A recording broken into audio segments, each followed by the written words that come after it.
प्रकाशाच्या दिव्य ज्योती ओवाळू त्याच अरती नमन माझे सावित्रीबाईस आज आहे त्यांची जयंती आज आहे त्यांची जयंती.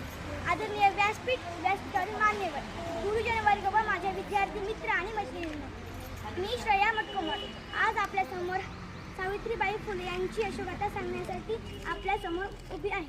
मुळात सावित्रीबाईंची यशोगाथा सांगणं म्हटलं तसं सावित्रीबाईंना समजून घ्यावं लागलं.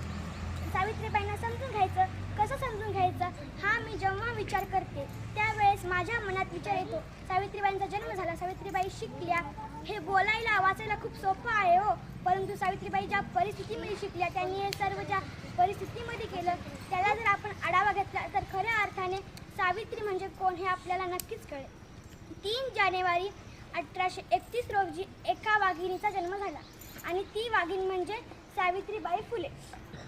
सावित्रीबाई फुले यांच्या आईचे नाव लक्ष्मीबाई आणि वडिलांचे नाव खंडोजी नवसे पाटील होते. सावित्रीबाईंचे पूर्ण नाव सावित्री ज्योतिराव फुले होते.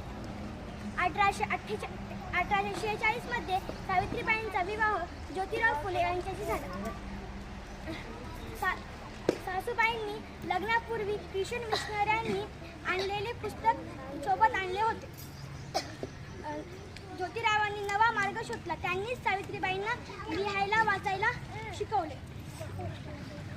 पुढे 1 जानेवारी 1848 मध्ये ज्योतिरावांनी भिडेवाड्यात मुलींसाठी शाळा सुरू केली. सावित्रीबाईंच्या या कार्यामुळे आज देशभर बेटी बचाव बेटी पढाओ हा संदेश गाजत आहे.